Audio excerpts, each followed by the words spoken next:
learning tool. We need to spend a little time learning more about ourselves in the context of whatever cultures we're in. What do we assume we know? What do we not even know about ourselves, and how can we all learn from that? And so that is kind of where we began in our ministry here of A More Just World. So we thought maybe rather than me continuing to talk too much here, we'd move it over to Pastor Deanna and ask for her to maybe answer the question how you would describe yourself for us. Who are you here today? Who am I? Well, today, I guess maybe just a short time ago, I was a member of St. Andrew here. I still consider myself to be part of this congregation. And then last weekend I was ordained, and I have a church that I work with in North Minneapolis called Christ the River Lutheran Church. And I'm very happy to be there. It's a great congregation. But before then, let's see, I've done a few things in life. So before I graduated from Luther Seminary, I was an accountant for many years. Before then, I lived in, I started my career in accounting in Sacramento, which was the town where I grew up. And yeah, I don't know, I mostly have like domestic experiences. I haven't traveled internationally much, yeah. So how did you get hooked up or connected with or interested in the IDI? Oh, yeah. Well, culture has been something that I feel like I've been a student of since I was very young. So I remember my mom's family is Japanese and my dad's family is Korean. And those are different cultures. Even though they both look Asian to people from the exterior, the values are different. The ways that people greet each other and how they care about each other or show care for each other is different. Yeah, and I guess there's like this, there's two kinds of culture. There's an objective culture that you see when you look at somebody, maybe what colors they're wearing and how they carry themselves and how they use their voice and how they eat or when they eat, those kinds of things that you can put your finger on. And then there's the subjective values, which are like those underneath the, or I guess subjective criteria, like the values and their beliefs and things that are harder to put your finger on without just kind of living in them.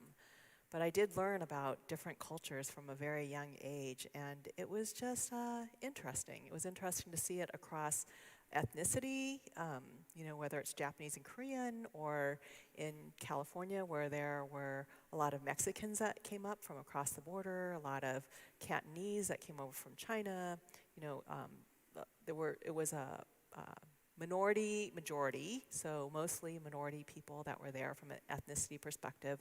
But also, it was a lot like North Minneapolis is to me now, where there was a lot of people across social economic status. So some very, very poor families, and then some very wealthy families. And it's kind of interesting to learn about that as a child. It's your first experience, right? And you just walk into a home, you may or may not notice it right at first, but then over time you sort of get the sense of things. At first you just notice you're having fun with other kids. That's what's most important when you're playing at somebody's house. But then eventually there tends to be things that you notice that are different, and then you go home and you ask your parents about it, and they give you some kind of background on what I might have experienced and a chance to reflect on it, and you understand more about that. Also in Asian culture, there's they tend to be more patriarchal, so a lot more emphasis and value placed in men often than women. So there was that kind of difference in culture, like how my brothers were raised versus how I was raised. Yeah, it's just interesting to see culture from a lot of different perspectives. So as you think about what you have learned from studying the IDI, taking the assessment yourself, how has what you've learned been helpful, or in what kind of circumstances has it been of value and helpful for you in your world? Yeah, I think the most important place that it's been helpful is inside of me, right? Let's see. So from a cultural perspective, no matter how you looked at it, right? Like I was a kid, like all kids in school, well, maybe a little more than others. I don't know. Some kids tend to be bullied more than others. I would say, I could be bullied. Maybe not. I saw other people that were picked on more than me, but still I could be bullied, and I like to fit in with the mainstream kids, right? So I carry with me like cultural wounds, I would say. And I don't even know what those wounds are because I might not recognize them. But then the IDI helps me realize, wow, that's a cultural wound. And how can I heal that part of me? What can I do to make myself more complete? So then I can be more whole myself and be more to other people because I'm healed. Maybe I don't completely forget it, but I maybe have like a scar instead of an open wound. I think that's a nice place to function from for me. What else? I think like me personally, inside out, like it really helps. And then maybe that's of most value to me, what I find. Yeah. Yeah, sure. So you've talked a little bit already about Deanna and background, in a way, your own culture that you have and are that make up the person that you are, and we thought we'd take a step away a bit from the IDI specifically and just introduce that topic of our own cultures, our personal cultures. Because they're valuable, they're rich, they're full of tradition, and as we've prepared for this evening in our prior conversations, both Pastor Gail and I have talked about our own stories, our own backgrounds. I'm a Texan by birth, and so my first football team was the Dallas Cowboys. Maybe that's not so good either. They're not doing very well this year either, like the Vikings. But people don't know that about me. But I have a little bit of that in me, and that's more trivial than maybe my grandfather being a part of the Lutheran Church as in the Augustana Synod as a pastor. But that I grew up with that. That's part of my cultural makeup, and part of what we've valued in our conversations here is that I have learned by taking the IDI, like Pastor Gail and I have now too, in preparation for our time with the congregation, is to look at these cultures as valuable and rich, but that they're all uniquely different. So when we talk about cultures, let's talk a little bit more about what we're talking about. Let's break it down a little bit more into that. For both Gail or Deanna. Yeah. Do you want to go first? Well, for me, I don't know how I would define culture. It's being in an environment that there are certain characteristics about it. There are traditions. There are maybe certain languages, the backgrounds. Maybe it's all Scandinavian. Maybe, So it's kind of what makes people who they are in that context. I don't know. Yeah, I would agree with that. I would totally agree with that. So you have this context, right? And you might enter into a different context, and that would be different. And so somehow, like even in this room that we're in, we have some shared way of functioning. For instance, the people sitting out here aren't dancing in the aisles or yelling out questions, without holding up their hand. They're not holding up their hands either, but you know what I mean. Like there's a way that we function together, and that shared experience is what culture is. Almost like a set of norms for a group of people in the community. Yeah, norms, or even anything that you can notice about that, like norms, those certainly stand out. Also, what is allowed to be individualistic in this particular environment, and what is the kind of acceptable range? Is it narrow? Is it wide? However you consider that. Yeah. So some of the IDI then is obviously taking into those kinds of things into account, Yes. inviting us to reflect upon them. those kinds of overarching principles and norms, customs about our particular, so thinking maybe geographically perhaps, Yes. sometimes I think culture is geographically, like there is a Eden Prairie geographic, and there's an invisible understanding of what it is, perhaps. I'm putting major quotes around this, but of norms, cultural norms in Eden Prairie, and then maybe broaden out a little bit and include a wider part of Minneapolis, and suddenly then you're including perhaps a broader, more people, more story, more norms, more cultures, Yes, and they exist here, of course, but it gets more complicated then. Is that Yeah, there's more fair? of them. Yeah. Yeah. And then how do people interact when they get together from different parts of Minneapolis? Yeah. Yeah.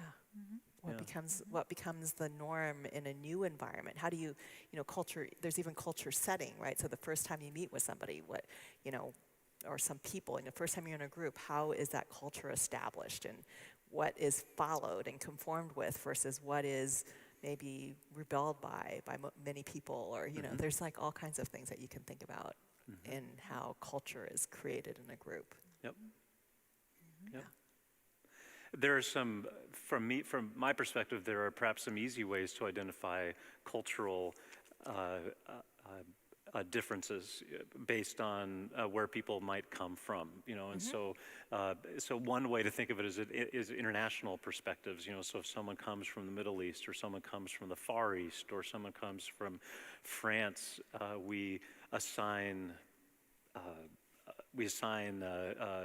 fairly or unfairly, their cultural precepts, Yes. but there are also cultures within countries Yes. as well that exist and that are existing within the Twin Cities, within different groups and so forth too. Yes. Right? So Yes. it's that. there's like so it's the more obvious one is the international lines. Yes. The less obvious one is also exists, and talk about that a little bit. You know what I'm getting at? Yeah. Yeah, so there's something called cultural general, which would be more like country-specific norms or stereotypes that you might have, or even a cultural general could be, say, Eden Prairie. But then you keep going down smaller and smaller, right? Eventually you get to like a household, and how are things done in my whole household versus yours, right? There's going to be different norms. Do we have a bedtime routine? Is bedtime always the same time, or does it fluctuate? When do you wake up? How do you wake up? How much talking is there at the dinner table?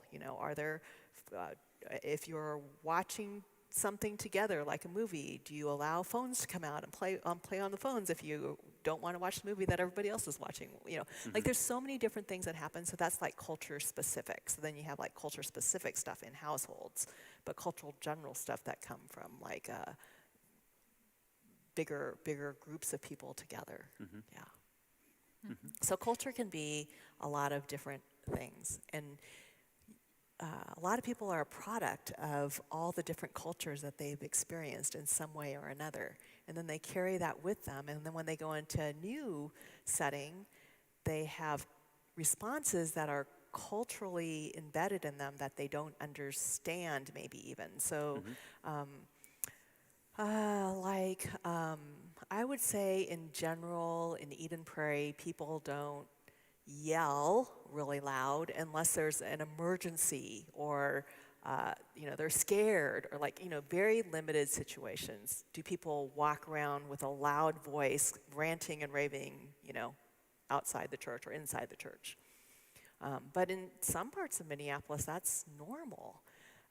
But when we encounter it here, maybe we might be at first intimidated by it or scared about it or something. And so it's not a norm here, but it's a norm in many other places. Yeah, that's just the way people exert their energy and express their opinion. And it doesn't necessarily mean they're mad just because they're ranting, right? That could be their standard mode of communicating something with energy. Yeah.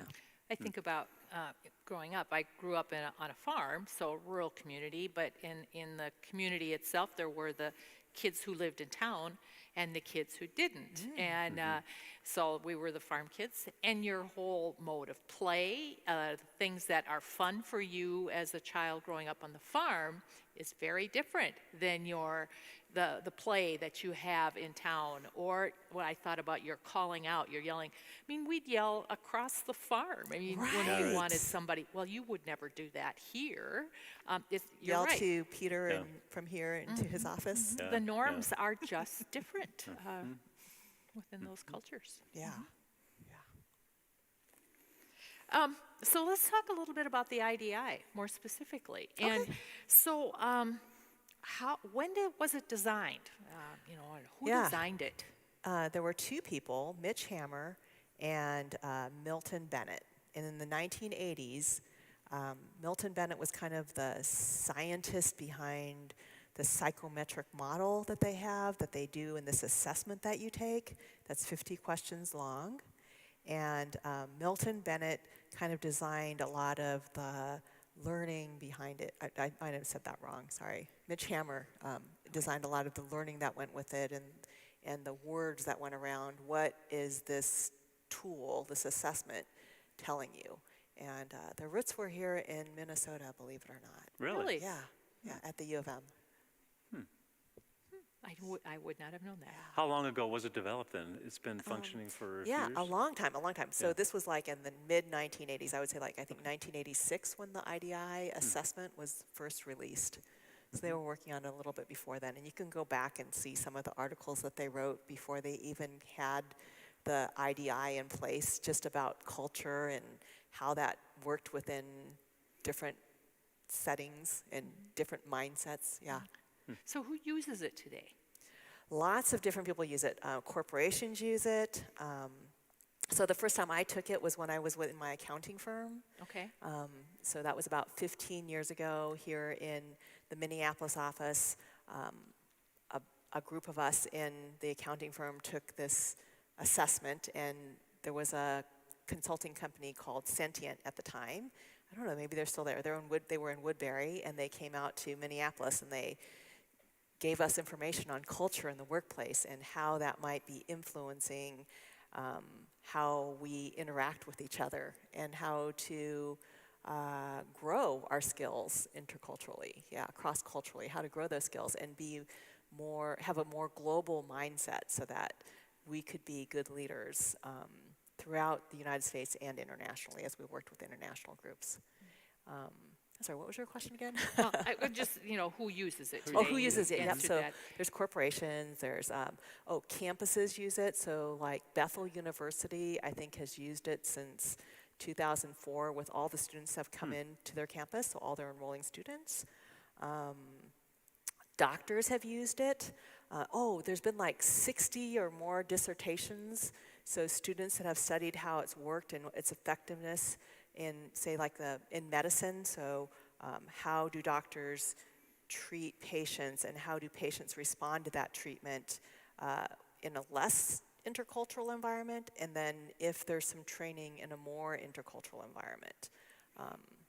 And I don't know if you know this, but Hennepin County recently declared race to be, I forget what they call it now, but basically a big issue here in their healthcare system. So was it ever thought to be controversial? I'm sure you can find people that will say it's controversial, but generally it's been accepted by this research organization that tests out how do things work, and it's passed all the tests. It's one of the only ones that have passed all the tests, and it's pretty well accepted internationally. But I think it's in 20 different languages or something like that, and it's used widely. Yeah, government organizations, lots of them. Yeah, churches, a lot of churches. Here we are. Yep, Yeah, that's right. So what was it specifically designed to accomplish? I think it was specifically designed, so one thing it does is it points out cultural differences and similarities in different kinds of environments. And it's designed to help, the assessment, when you get your assessment, you also get a plan. And the plan is designed to help people grow their cross-cultural skills. So I would say that's the objective by the people who put it together, is to try to help people see cultural diversity, because sometimes it's hard to see that through your lenses that you use and walk around with on a daily basis. If anybody has any questions, feel free and text in to the number that's on the screen here, that we've had on the screen, questions in the house, to let us know as we talk more about it.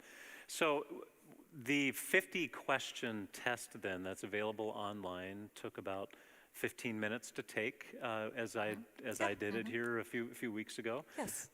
It is, and then there are results that come back after taking the 50-question test, and there are five categories that I found fascinating that you described to us on a conference, on a Zoom call, and I just immediately got myself thinking right away. Could you talk a little bit about those five categories? Because that's kind of what it puts back at you. It's Yes. like you land in this category. So yeah. Yes.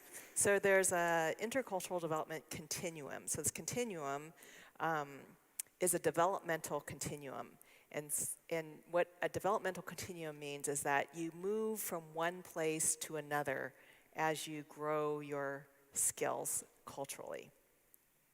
So I like to think about the first stage is called denial. And I like to think about that like before I was 2 years old, I was probably in denial.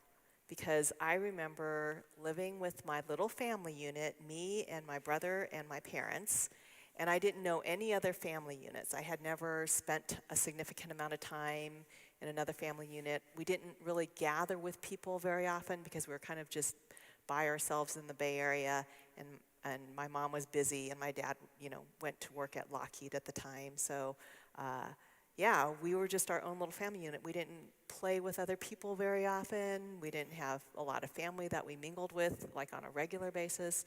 And I was in denial at that time that there was even such a thing as culture. I just thought, here it is, here's the world. To me that was everything. So that's the first stage, is called denial. And after denial is called polarization. Polarization is when you first start to see differences.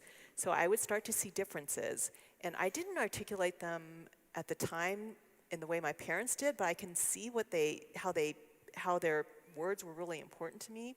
So if I noticed something different that was going on in society, and I said, oh, that child over there, blah, blah, blah, blah, blah, and his parents said this to him, and my parents would be like, oh, well, in our house, we do things this way, right? So they might let their child eat gum, but we don't let you eat gum, or whatever it was, right? It was an us and them kind of thing, and that stage is called polarization.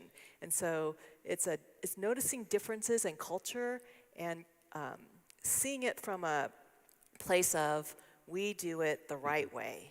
In our household, we pray, God is the most important thing. And so in our household, you will do this. It's very much that kind of, they do this, we do this. So that's called polarization. So to interrupt just a moment, the other thing you told us too is that if you find yourself in one particular area or another, it's not a negative thing. So talk a little bit about that too, because when I think about somebody who's in denial or polarization, I automatically go, oh, but it's not negative. It's not negative at all. How so? Yeah, so I feel like the words sound negative, and so people think that they're negative, and they're at the beginning of the continuum, so that must not be good. But those perspectives are very important to us. Every stage or every orientation, is what the tool calls it, has its extreme strengths, very extreme strengths. And so like one in polarization, you could probably see this, is if you're in polarization, you can call out, first of all, you clearly see differences. You're like, nope, that's a difference. Here's me, here's them. And you work to articulate very clearly why something else isn't as good, right? And so you can point that out. And you might see this in politics now. People are very sharp, right, and pointed, and in a meme can explain to you in a few words in a picture what their perspective is and what's wrong with another perspective. And I think that's, it takes a keen eye to see that. Yeah, and so. And a boldness almost. And a boldness, yes. Prophetic voice. Prophetic voice sometimes, Yes. to be that polarized, that see something. Okay, that's Yeah, helpful. yeah. So no matter when you take the IDI, and we'll all have a chance to take it here as a part of this process, don't get worried about falling into one category or another. That's right. That's okay. Yeah, Yes, okay. yeah, there's definitely an advantage. And when you develop into a different orientation, you lose that advantage that you had, unless you go back to that place and function from that capacity, which you can do. Yeah, so the next stage is called minimization. And minimization is where you minimize differences. That's why it's called minimization. But really what I like to think about it is that you identify with humanity and sameness. So you see us all as one body and God. All of us are God's children, right? Like you'll hear people make statements that are very universal, that bring us all together. This is minimization. And not only in churches, actually, in much of the population, most people are in minimization. So something like 80% of people are in minimization. It's a lot. So there's a lot of really good things, like you often know that there's value in other ways of thinking, but still you're looking for how are we alike? And it's developmental. So you go from noticing differences and passing judgment and being able to be very quick-tongued or witted or prophetic in pointing out differences, to now saying, oh wait, we're all one. And so there's a level of humanity on which we connect. And so we're all connected, right? There's an energy about the world from eternity, right, that we're connected. And then after that, you go on to what's called acceptance. So in acceptance, interestingly, you start to notice differences again, just like when you were in polarization. Only this time, when you notice the differences, you're very accepting of those differences. And the developmental model is called developmental because if, like, say you're in polarization and you're saying, oh, the Republicans aren't good or the Democrats aren't good, whichever you're saying, if I try to say something like, oh, wait, they're different, but they're good, your mind is not it's gonna be much harder to get there. You're gonna probably go back into polarization even more and argue even harder that whoever's promoting acceptance of this other is not accurate. And you're gonna think even, how can I more sharply explain that, right? But if you go to minimization in the middle, you're gonna go to, okay, wait a second. We all want what's best for America or whatever, right? Like you're gonna connect on a common foundation. And after you're connected on a common foundation, now you can start looking into differences again and be accepting, oh, well, you see these advantages. But again, once you're in acceptance, it's very hard to go back to polarization and notice those differences. Or once you're in minimization, sometimes it can be hard to see differences too because you're really focused on sameness. So yeah, and then the last stage is called adaptation, and that's what I call code shifting.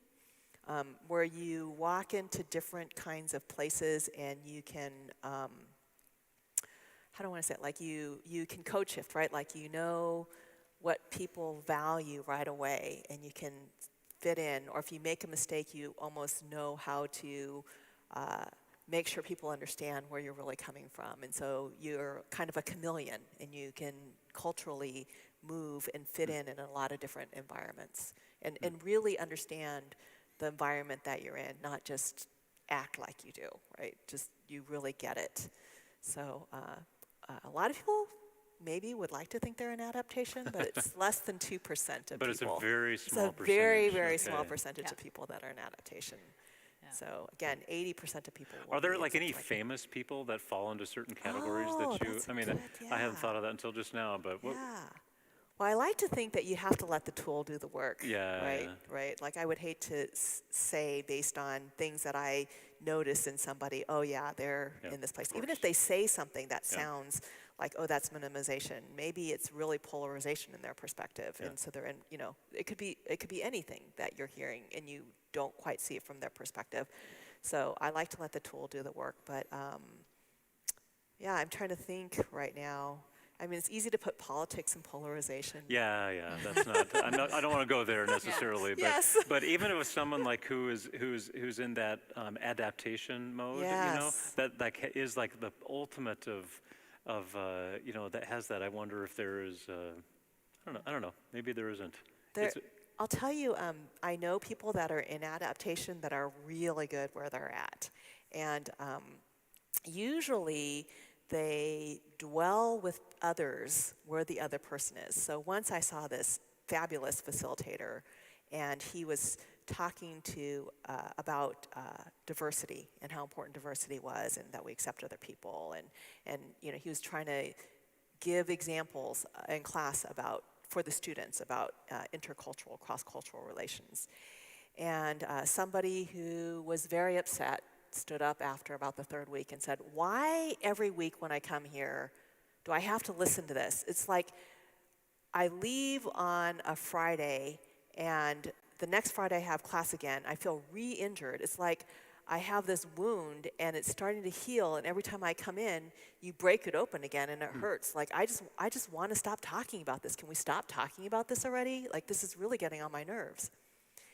And this very good person in adaptation dwelled with her in this place, and then he said, well, but what if that wound was systemically indicating that you really had a problem with your heart? And if we corrected this problem with the heart, then that wound would go away, and you wouldn't have to worry about re-injuring it over and over again. And so it's like when people can really dwell with you where you are and build your story into something that makes sense for you, that's a great sign of adaptation. Interesting. Yeah. Interesting. I have a question from someone who's watching. Does personality theory play into IDI? And if I'm a certain type of person, would I tend to fall into a certain area or stage? I don't think I can think of like a certain type. Okay, sometimes people think that if they travel internationally a lot, well, then they must be, an acceptance at least, right? How could they be focusing on sameness? But I'll tell you the story about my mom. One time, my mom, my sister, and I, and my grandmother, 3 generations in our family, went to Japan to visit my mom's family there. So we were in Japan.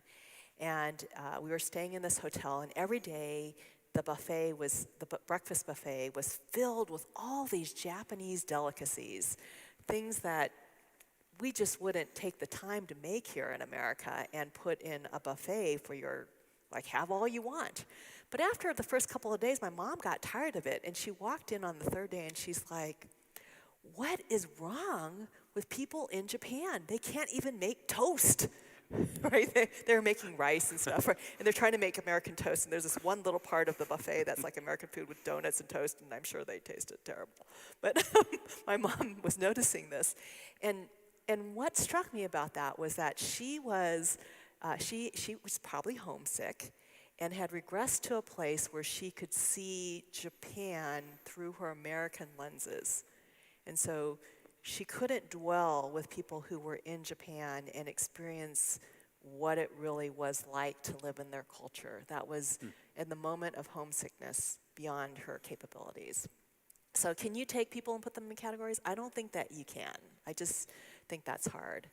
And the first part of the question, can you remind me what that was? It was about, does personality theory play into the IDI? So I love personality theory. There's like the Enneagram, Strength Finders, and Myers-Briggs, right? There's lots of different personality tests. And I think what that does for you is If you find yourself in minimization, which 80% of people do, then it's really fun to explore similarities and differences in other people based on personalities.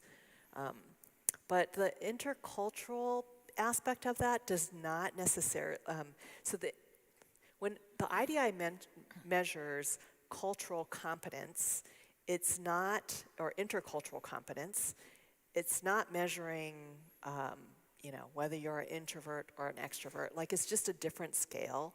And I think it's important to know it's not measuring your worth as a person, like we had talked about before. It's not measuring, like, how much of a bigot you are, or whether you're homophobic, or, there's like so many things that it could be measuring, and it's not measuring any of those. It's strictly measuring, like, intercultural competence, that ability. Say a little bit more. How would you describe, or what is intercultural competence? Yeah, so I think intercultural competence is about using, like, an inspector would use a magnifying glass, or what is that called that you look through? Yeah, Magnifying glass? A microscope or yeah. something, right? Mm-hmm. So you're taking a culture and you're looking at it through a microscope, and you're analyzing what is different between these different plates that you're moving underneath your microscope, and you're trying to look for patterns or stereotypes just to help you put words around it. And there's things that you see, and then there's things that you sense based on the values that people have, right? So the intercultural tool is measuring your ability to kind of like maybe in acceptance, accept those values, and in adaptation, switch gears to be within those different types of cultures. Does that make sense? Yeah. Okay. Mm-hmm. Yeah. Another question from home somewhere. Do people take the IDI multiple times to see progress? I wonder if I would score differently today versus before George Floyd, when I started to really focus on cultural diversity. Mm-hmm. Yeah. I think, yes, so people do take it multiple times. Yes, and focusing on cultural diversity is a big component of growing your intercultural skills, but it requires a dedication that occurs like regularly, right? So you can't just say, if you want to be an expert in anything, you can't just be like, oh, well, on the first day of every month, I'm going to do something, and then have that be it, right? Like, if you want to be a bodybuilder, you have to work at it every day, and you have to practice different aspects of it, whether it's food or exercise or whatever it happens to be. And culturally, it's the same thing. It's like figuring out all the different ways that you can come at something, and experimenting with different things to really become an expert there, and growing your skills on a daily basis with weekly reflections, and letting those weekly reflections direct what you're going to do next. It's that kind of rigor that maybe a lot of people have since George Floyd, died. So, most definitely. The part that surprises people is how long it can take to shift actually from one orientation to another orientation. They'll see small shifts, but to move from one orientation to another orientation can take, I would say like 6, 9, maybe more like 9 to 12 months, something like that. It takes a long time to really move. But that being said, with God's speed, right? And, the Holy Spirit can be with you, and maybe you're an exception to that, and things are just waiting for that light to click on, and you do that research and self-work so diligently that it really transforms who you are. Yeah. So, if we're thinking about the IDI, let's talk a little bit about how this process will work for us. People will take it online. They'll have that opportunity to do that. And then what happens? After you take it online, I think the next step would be a group debrief.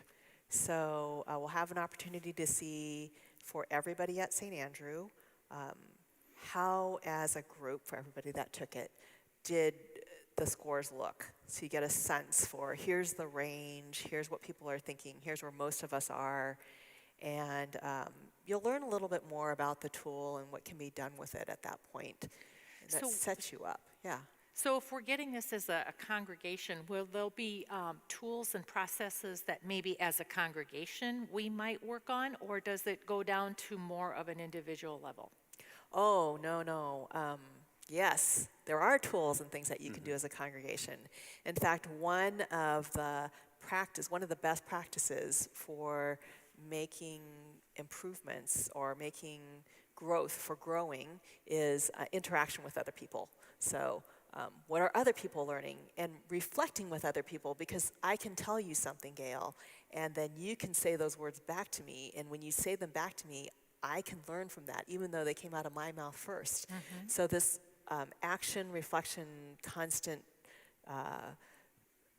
dialogue that happens, right? Like you do something, then, at Luther Seminary, we use the action reflection model. So a little bit of action, a lot of reflection, a little bit of action, a lot of reflection. That's where your growth is really going to come from.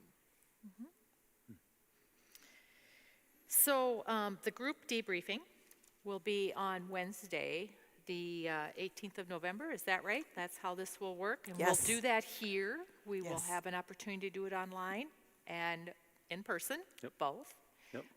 They will get some results before then, so, or will they? No, I think that we'll do the group first. Okay, Yeah. okay, Which will be the 18th of November, Yes. right? Okay. Yes. So you take it. You can do the group debrief, and then after the group debrief, we can do individual debriefs, unless you have a preference yep, too. no, Okay. that sounds Okay. great. So the step is then to get the individual debriefs after, and that would be then develop a plan, kind of. Right. Well, yeah. So I think if people who are here online or in the sanctuary here have registered, and so it's really important that we know who wants to take it. If there are people, this is being recorded, and so I think somehow we need to make this available, the link to be shared more widely. So if other people would like to take part in the assessment, there's 3 weeks between now and the 18th of November that we can all complete it. And then that's my hope. So the registration link is there, and people can continue. I'll maybe retool it just a tad because it's after now our presentation now. But that's where we'll collect names, and then it'll come together in a big report for the Yes, 18th, yes. and then the individual stuff then can follow after that. Yes. Okay. Okay. Fun. Good. Questions any of you might have of Deanna? Well, just a comment. Your lens in St. Andrews and Eden Prairie must be very different than in North Minneapolis. My lens. So the lens is So like maybe what you see repeat the through- question Okay. so the people online can Yep. hear too. Yep. So the question was about my lens that I use and how that might be different in Eden Prairie than it is in North Minneapolis. And I would say the lens, like they're my glasses, right? Like how I see through things through. I think I still see them culturally the same way, but I think what you're saying is that there's a different, like my cultural sensitivities might be different, right? And how I fit in here versus how I fit in there is going to be a shift for me, right? And so how I walk out to my car here is going to be different than how I walk out to my car there, especially if it's dark at night. So yeah, a lot of things are different from North Minneapolis to Eden Prairie. And it's good and bad. I love North Minneapolis. Yeah, even when you talk about people talking louder, I had the opportunity to manage a bus terminal in North Minneapolis. Yes. And most of the drivers were Somali American. And the first week I was there, I had to go out and say, what's wrong? Because everybody was talking so loud.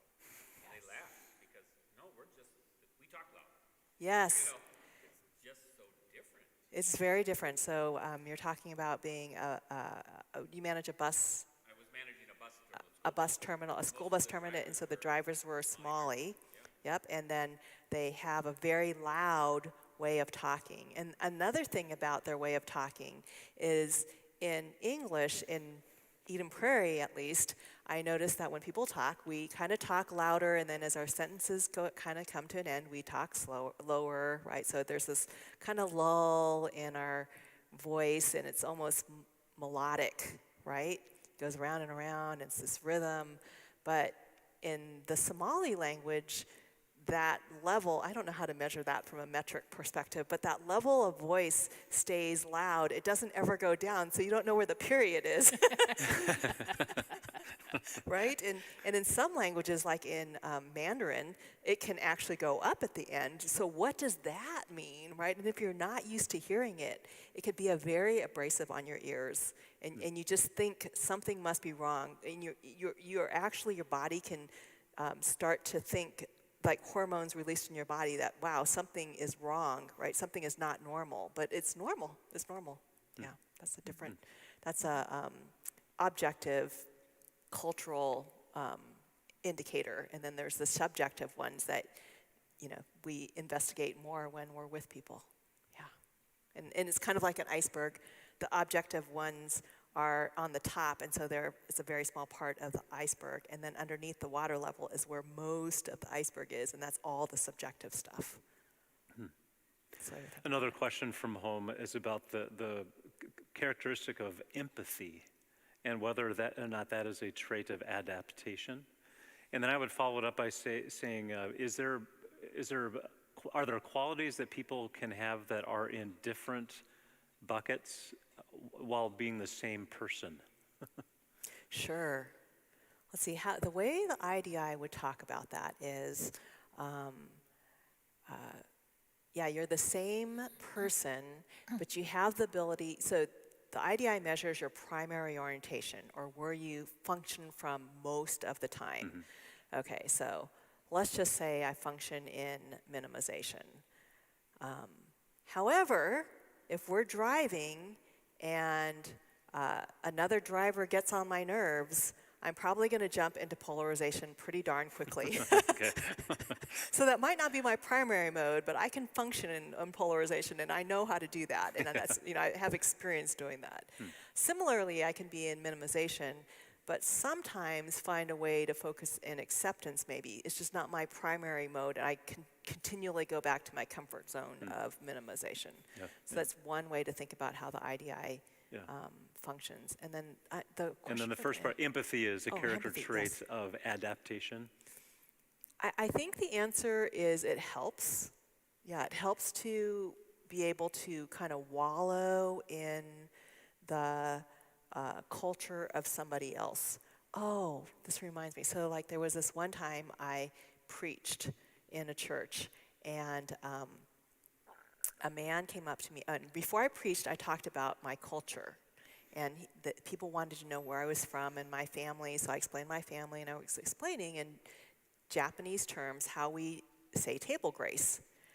And I used the term itadakimasu, which is I thank you for this food. And so after my sermon, he came up to me and he said, itadakimasu, meaning that I preached and he appreciated the food that he was fed with. And I felt like that was such a beautiful way to honor my culture. And it's that kind of shifting of cultures into imagining what it is somewhere else and living in that. That's not normally what people think of just empathy. I think it's a little bit beyond that. So in that kind of empathy, if that's how you describe empathy, then I would say yes. Yeah. Fun. What a lovely story. Yeah, exactly. Any other questions from people here or at home? I don't have any others here. That's maybe a nice image to close with almost. That kind of warmth and generosity that you received for yourself from someone who received you. Yes. Fully and completely. Great. Well, thanks for joining us, Pastor Deanna. Yes. Newly ordained pastor having me. here in this sanctuary on just this past Saturday. Yes. Great to have you here. Very informative presentation for sure, that really even more so unpacked the IDI for me too, and how we'll use it here at St. Andrew in the coming 3 weeks. So if you have registered, then I know who you are, and we can be in touch with you about how the process will go forward, how we will each take the assessment individually. We need to add names to that too before the 18th of November, but I think it's a good timing here to have 2.5 weeks or so. Yes. Yeah? Great. Very good. Thank you very much for joining us. I wonder, Pastor Gail, would you be willing to close us with a word of prayer? Absolutely. Yeah, great. Absolutely. The Lord be with you. And also Also with with you. you. Let us pray. Good and gracious God, we give you thanks for this opportunity to be able to come together and learn and talk and learn and talk. And we especially give thanks for the gift that Pastor Deanna brings to the table with us tonight as we share and listen to her stories and reflect on the opportunities we have ahead to be able to learn more about ourselves and how we might become more culturally competent in our own lives. Bless each and every person, both online who have joined us in these conversations today and those who are with us in the sanctuary. Send us back into our world and in our lives to rest and be ready to serve you in new and engaging ways in the days ahead. We pray this all in Jesus' name. Amen. Amen. Amen. Thank you for joining us. Have a good evening.